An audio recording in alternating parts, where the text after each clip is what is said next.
بسم اللہ الرحمن الرحیم۔ اپنے پیارے ناظرین و سامعین کو میری طرف سے السلام علیکم ورحمۃ اللہ وبرکاتہ۔ اللہ کی توفیق محض کے ساتھ کل سورۃ الفاتحہ شریف کے متعلق مختصراً عرض کیا تھا۔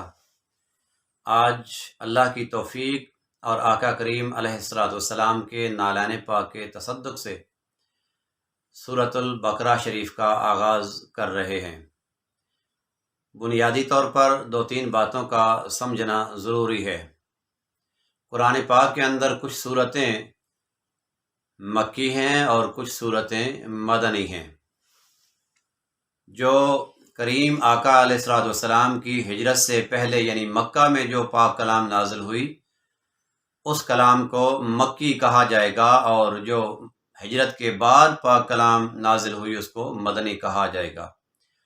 اسی لحاظ سے مکۃ المکرمہ کے اندر جو صورتیں نازل ہوئیں ان کے اندر رب کائنات نے مشرکین کا رد فرمایا، اور بالخصوص عقائد پر رب کائنات نے ارشادات نازل فرمائے۔ اور مدینہ المنورہ میں ہجرت کے بعد میرے کریم آقا علیہ الصلوۃ والسلام جب تشریف لائے تو مدینہ المنورہ کے اندر جو پاک کلام نازل ہوا وہ احکام کا کلام، جتنی بھی صورتیں نازل ہوئیں وہ احکام پر مبنی تھیں، چونکہ کریم آقا علیہ الصلوۃ والسلام کی ہجرت کے بعد مدینہ المنورہ میں باقاعدہ ایک ریاست کا قیام عمل میں آ گیا تھا۔ تو ہجرت سے پہلے جو بھی کلام نازل ہوا، جو صورتیں نازل ہوئیں ان کو مکی کہا جائے گا، اور جو ہجرت کے بعد سور نازل ہوئیں ان کو مدنی صورتیں کہا جائے گا۔ سامعین عزیز وقار، سورۃ البقرہ سے آغاز ہو رہا ہے، اور جتنی بھی قرآن پاک کے اندر صورتیں ہیں چونکہ بیانات اور مضامین اتنے ہیں کہ ہر مضمون کو یا تمام مضامین کو اپنا اپنا نام یا ٹائٹل نہیں دیا جا سکتا۔ آقا کریم علیہ الصلوۃ والسلام نے اللہ پاک کے حکم کے ساتھ ہر صورت کو ایک نام دیا۔ مثال کے طور پر سورۃ البقرہ شریف ہے، اس میں گائے کا ذکر آئے گا۔ سورۃ النمل ہے، اس میں چیونٹی کا ذکر آئے گا۔ سورۃ الحدید ہے، اس میں لوہے کا ذکر آئے گا۔ اور سورۃ الفیل ہے، اس میں ہاتھی والوں کا واقعہ اور ہاتھی والوں کا ذکر آئے گا۔ اسی طور پر ہر سورت کا جو نام ہے اس کی ایک مناسبت دی گئی ہے، اور جس نام سے سورت کو موسوم کیا گیا ہے وہ اس چیز کا اس صورت میں ذکر آتا ہے، مجملاً آئے یا مفصلاً آئے۔ تو فضیلت کے اعتبار سے میرے کریم آقا علیہ الصلوۃ والسلام نے فرمایا کہ دو جگمگانے والی صورتیں رب کائنات نے مجھے عطا فرمائیں، ایک سورۃ البقرہ شریف ہے اور دوسری سورۃ آل عمران ہے۔ اسی طور پر جب وہ فرشتہ سورۃ الفاتحہ لے کر میرے آقا کی بارگاہ میں آتا ہے تو وہ کہتا ہے کہ یہ دو نور ہیں اور دو نوروں کی خوشخبری ہے اللہ کی طرف سے۔ وہ ایک نور سورۃ الفاتحہ ہے اور دوسرا سورۃ البقرہ شریف کی آخری آیات ہیں۔ میرے کریم آقا علیہ الصلوۃ والسلام اس سورت کی فضیلت کے باب میں آپ سرکار ارشاد فرما رہے ہیں کہ جس گھر میں یہ سورت پڑھی جائے گی اس گھر میں شیطان کا شر داخل نہیں ہوگا۔ سامعین عزیز وقار، میرے کریم آقا علیہ الصلوۃ والسلام نے فرمایا، لوگو سورۃ البقرہ شریف کی تلاوت کیا کرو اور سورۃ آل عمران کی تلاوت کیا کرو۔ یہ بادلوں کی طرح اور یا پرندوں کی طرح یہ اللہ کی بارگاہ میں کل پڑھنے والے کے حق میں لڑیں گی۔ کیا معنی یہ ہے کہ اللہ کے حضور یہ شفاعت اور سفارش کرنے والی بن جائیں گی۔ اب رہا مسئلہ کہ یہ سورۃ البقرہ شریف مدنی ہے، اور سیدہ عائشہ صدیقہ رضی اللہ تعالیٰ عنہ آپ بیان فرما رہی ہیں کہ میری رخصتی کے بعد یہ صورت نازل ہوئی ہے، اور ام المومنین صدیقہ کائنات سیدہ عائشہ صدیقہ رضی اللہ تعالیٰ عنہ آپ کی رخصتی میرے کریم آقا علیہ الصلوۃ والسلام کی ہجرت کے 2 سال بعد عمل میں آتی ہے۔ تو گویا یہ مدنی دور میں یہ صورت مبارک نازل ہوئی۔ آغاز کرتے ہیں اللہ پاک کے بابرکت نام سے، بسم اللہ الرحمن الرحیم۔ تو یہ بسم اللہ شریف سورۃ الفاتحہ کے اندر بطور آیت لکھی گئی، اور بقیہ تمام سورتوں کے شروع میں بسم اللہ الرحمن الرحیم پہلی اور اس کے بعد آنے والی سورت میں فرق کرنے کے لیے لکھی گئی بطور آیت بسم اللہ الرحمن الرحیم، ہر سورت کے ساتھ اس کو نہیں لیا گیا۔ تو رب کائنات آغاز فرما رہے ہیں اپنی پاک کتاب کا۔ یہاں ایک بات اور بھی بڑی سمجھنے والی ہے، اور وہ یہ ہے کہ قرآن پاک کے اندر تمام تو نہیں بلکہ بعض صورتوں کے شروع میں رب کائنات نے حروف مقطعات کے ساتھ آغاز فرمایا ہے، اور حروف مقطعات قطع ٹکڑے کو کہتے ہیں۔ یہ کل 14 حروف ہیں جو بعض صورتوں کے شروع میں رب کائنات نے بیان فرمایا ہے۔ مثلا الف لام میم، تو یہ 3 حرف ہیں، اور حروف مقطعات ہیں حا میم عین سین قاف، کاف ہا یا عین صاد، حا میم الف لام را۔ اس طریق پر یہ الفاظ آئے ہیں۔ اب حق بات یہ ہے کہ اللہ اور اس کے رسول کے علاوہ ان کے صحیح معانی کوئی نہیں جانتا۔ بعض مفسرین نے اپنے فہم کے مطابق ان کی توجیح کرنے کی کوشش فرمائی ہے، لیکن ان پر کوئی بحث ان کے حتمی ہونے پر یا نہ حتمی ہونے پر، صحیح ہونے پر یا نہ صحیح ہونے پر کچھ کمنٹس نہیں کیے جا سکتے، کوئی بیان نہیں دیا جا سکتا۔ تو رب کائنات آغاز فرما رہے ہیں الف لام میم، ذالک الکتاب لا ریب فیہ، یہ وہ کتاب ہے جس میں شک کی گنجائش نہیں ہے۔ رب کائنات نے سب سے پہلے اپنی کتاب کی سند بیان فرمائی کہ جو میری ذات پر ایمان لے آئے اس پر لازم ہے کہ یہ وہ کتاب ہے جس کے اندر شک کی گنجائش نہیں ہے۔ الحمد سے لے کر والناس تک رب کائنات گویا اپنی مخلوق کو ارشاد فرما رہے ہیں کہ اے میرے بندو، یہ منزل من اللہ ہے، اور اللہ کی طرف سے یہ کتاب نازل ہوئی ہے، اور اس کتاب کے نازل ہونے میں کوئی شک نہیں ہے، یہ لا ریب کتاب ہے۔ ہدی للمتقین، رب کائنات فرما رہے ہیں کہ یہ کتاب ہدایت ہے پرہیزگاروں کے لیے، متقین کے لیے۔ متقین کی شروحات بہت سے مفسرین نے اپنے اپنے فہم کے مطابق کی ہیں، لی ہیں، معنی لیے ہیں۔ تو اس میں ہدی للمتقین، تقوی کی بے شمار اقسام بیان کی جاتی ہیں۔ سب سے جو سادہ شرح ہے، سب سے تھوڑے الفاظ میں جو بات سمجھنے والی ہے تقوی کے لحاظ سے کہ تقوی کیا ہے، سامعین ذی وقار، جن باتوں کا اللہ نے حکم دیا ہے ان پر عمل کرنا، اور جن باتوں سے رب کائنات نے منع فرمایا ہے ان سے رک جانے کا نام تقوی ہے۔ ہدی للمتقین، یہ ہدایت دیتی ہے صاحب تقوی کو، اور تقوی کا معنی ہے اللہ سے ڈر جانے والوں کے لیے یہ ہدایت کا یہ کتاب باعث بنے گی۔ اپنے طور پر جو میں سمجھا ہوں ناقص عقل کے مطابق، وہ یہ ہے کہ جس انسان کی زمین، دل کی زمین صاف ہے، جس انسان کے قلب اور دل کی زمین ستھری ہے، رب کائنات اس آدمی کو اس کتاب کے ذریعے ہدایت سے مالا مال فرما دیتے ہیں۔ الذین یؤمنون بالغیب، وہ لوگ جو ایمان لے آئے بن دیکھے، وہ لوگ جو ایمان لے آئے بن دیکھے۔ تو یہ بن دیکھے ایمان کیا ہے؟ سب سے پہلے بن دیکھے ایمان لانا اللہ پر ہے، اور اللہ کے فرشتوں پر، سابقہ انبیاء پر، سابقہ کتابوں پر، اور روز آخرت پر، اور اللہ کی تقدیر پر یہ ایمان لے آنا، یہ ہے یؤمنون بالغیب۔ جنت اور دوزخ کو دیکھا نہیں ہے لیکن ہم ایمان لے آتے ہیں، اور ہم نے ملائکہ کو، جبریل امین کو دیکھا نہیں ہے، دوسرے ملائکہ کو ہم نے دیکھا نہیں ہے لیکن بن دیکھے ایمان لے آئے ہیں۔ روز معاشر کو، قیامت کے دن کو دیکھا نہیں ہے لیکن ہم بن دیکھے ایمان لے آئے ہیں، اور اچھی اور بری تقدیر پر بھی ہم ایمان لے آئے ہیں۔ تو سامعین ذی وقار، سابقہ انبیاء پر، اللہ کی کتابوں پر، بما قرآن مقدس کے، اور ملائکہ پر، روز آخرت پر یہ ایمان لانا یؤمنون بالغیب میں شامل ہے، اور اللہ پر، انبیاء پر، بالخصوص کریم آقا علیہ الصلوۃ والسلام۔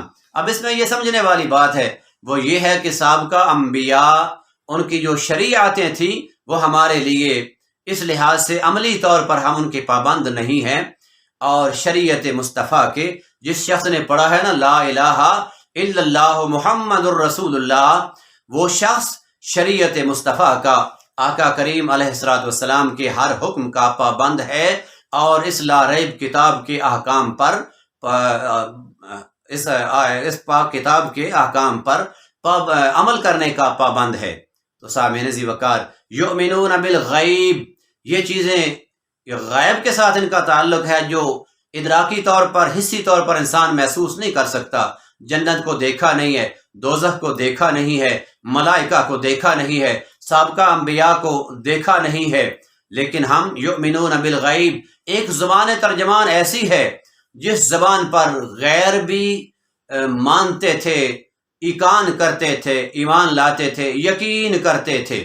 جب میرے کریم آقا علیہ الصلوۃ والسلام وہ پہلا حکم اقرأ بسم ربک الذی خلق کا، وہ مجدہ جاں فضا خوشخبری لے کر میرے کریم آقا آئے نا، تو میرے کریم آقا علیہ الصلوۃ والسلام پہاڑ کی چوٹی پہ جلوہ افروز ہوئے، اپنی قوم کو للکارا، بلایا مخصوص انداز اور مخصوص آواز میں۔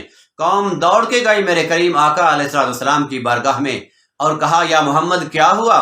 تو میرے کریم آقا علیہ الصلوۃ والسلام نے ارشاد فرمایا لوگو میرے بارے میں تمہارا کیا خیال ہے؟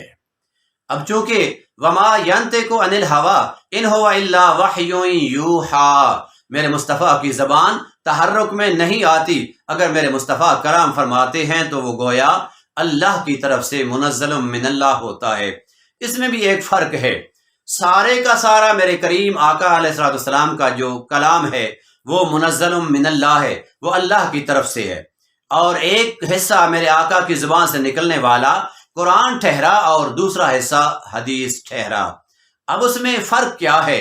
قرآن جو ہے وہ لفظاً اور مانناً یہ اللہ کی طرف سے ہے، اور جس کو آپ حدیث کا ٹائٹل دیتے ہیں یا حدیث کے الفاظ سے تعبیر کرتے ہیں، اس کا معنی یہ ہے کہ معانی اللہ کی طرف سے ہیں اور الفاظ میرے کریم آقا کے اپنے ہیں۔ تو یہ جو الفاظ معانی اللہ کی طرف سے ہوں، الفاظ میرے آقا کے اپنے ہوں، ان کو ہم حدیث کہہ سکتے ہیں، احادیث طیبہ، اور جو معانی بھی اور الفاظ بھی منزل من اللہ، اللہ کی طرف سے نازل کیے گئے ہوں، اور جناب جبریل امین لوح محفوظ سے وہ الفاظ اتار کر میرے کریم آقا علیہ الصلوۃ والسلام کے قلب مبارک پر نازل کر رہے ہیں، ان کو ہم قرآن کا نام دیتے ہیں۔ یہ ہے یؤمنون بالغیب، کہ بن دیکھے عقل سے جو چیزیں ماورا ہیں، چونکہ اس زبان حق سے، زبان ترجمان سے جو نکلا وہ حق نکلا۔ جب میرے آقا نے پوچھا نا کہ میرے بارے میں تمہارا کیا خیال ہے، تو قوم یک زبان ہو کر کہنے لگی ہاں آپ صادق بھی ہیں اور آپ امین بھی ہیں، آپ کی امانت اور آپ کی صداقت پر ہم ایقان رکھتے ہیں، یقین رکھتے ہیں۔ تو میرے کریم آقا علیہ الصلوۃ والسلام نے فرمایا پھر قولوا لا الہ الا اللہ تفلحوا، پھر کہو نا لا الہ الا اللہ محمد الرسول اللہ، تاکہ تم فلاح پا جاؤ۔ سامعین ذی وقار، کیا ہوا؟ قوم بیک زبان بگڑ گئی اور انکار کر کے پیچھے چل پڑی۔ کہتے ہیں الیاذ باللہ، آج سے پہلے تو ایسی باتیں نہیں کرتے تھے آپ۔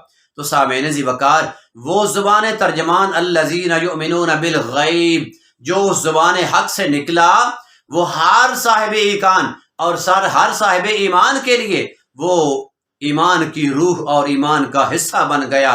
بغیر سوچے سمجھے میرے کریم آقا علیہ الصلوۃ والسلام کی زبان پاک سے جو الفاظ نکلے وہ حق ہیں، اور وہ یؤمنون بالغیب کے زمرے میں آتے ہیں۔ میرے کریم آقا علیہ الصلوۃ والسلام، اس میں معاملہ تھا لین دین کا۔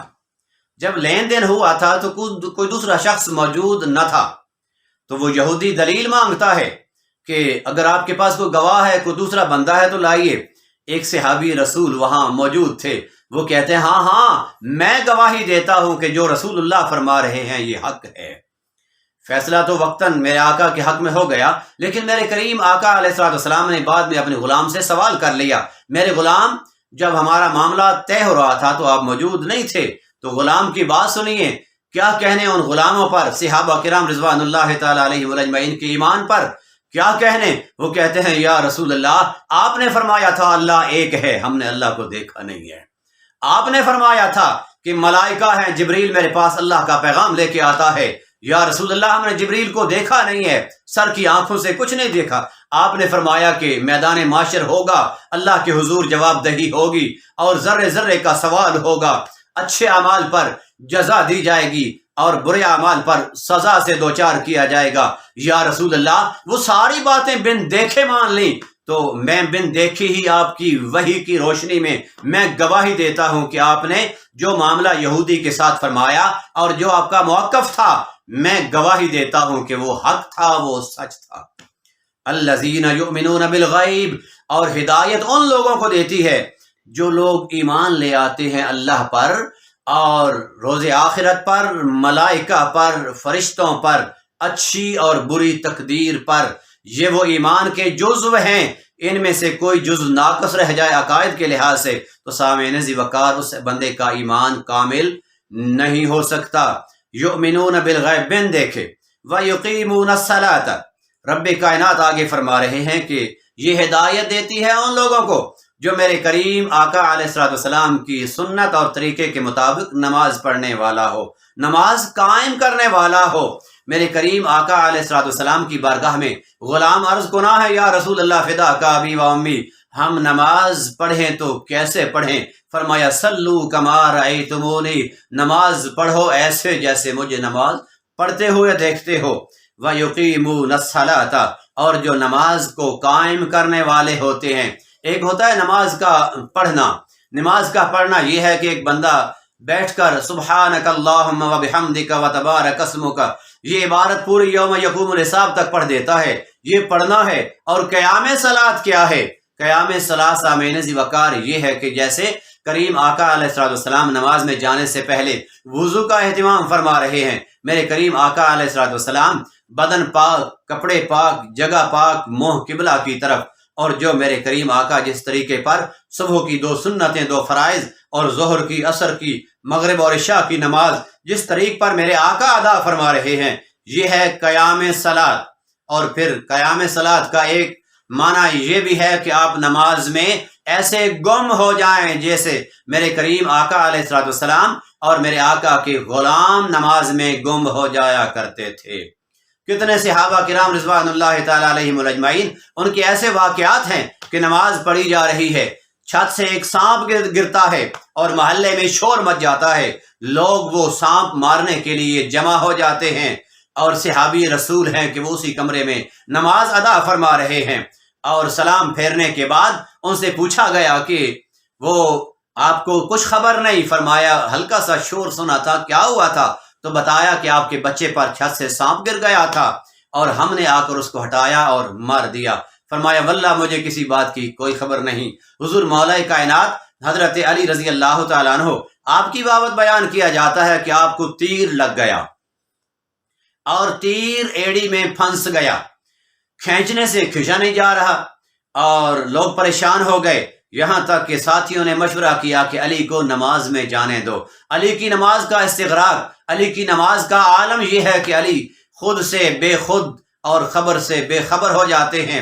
جب حضور مولا کائنات علی بن ابی طالب رضی اللہ تعالیٰ عنہ آپ سرکار نماز میں جاتے ہیں تو ساتھیوں نے ایڑی پر ایڑی رکھ کے تیر کھینچ لیا۔ نماز سے فراغت کے بعد پوچھا میرا تیر کہاں ہے؟ تو عرض کیا گیا سرکار ہم نے تیر نکال لیا ہے۔ تو فرمایا اللہ کی قسم مجھے کچھ خبر نہیں ہے کہ آپ میرا تیر آپ نے کب نکالا ہے۔ تو سامعین ذی وقار یہ ہے وَيُقِيمُونَ الصَّلَاةَ وَمِمَّا رَزَقْنَاهُمْ يُنْفِقُونَ، اور ہدایت دیتی ہے یہ کتاب۔ دیکھو نا اب یہ 5 آیتیں ہیں، ان پر ہی ایک بندہ عملی طور پر ان کو اپنی ذات پر نافذ کر لیتا ہے تو میں یہ سمجھتا ہوں کہ اس کی زندگی میں انقلاب آ جاتا ہے، اس کی زندگی میں خوبصورت تبدیلیاں آ جاتی ہیں۔ رب کائنات فرما رہے ہیں وَمِمَّا رَزَقْنَاهُمْ يُنْفِقُونَ، اور یہ کتاب ہدایت ان کو دیتی ہے جو ہمارے دیے ہوئے میں سے، دیے ہوئے رزق میں سے خرچ کرتے ہیں ہمارے راستے میں۔ سامعین ذی وقار یہ وَمِمَّا رَزَقْنَاهُمْ رزق کیا ہے؟ صرف دولت کا نام رزق نہیں ہے، ہر اللہ کی طرف سے آپ کو عطا ہونے والی نعمت کا نام رزق ہے۔ تو اس کے بعد انشاءاللہ چلتا رہے گا عنوان۔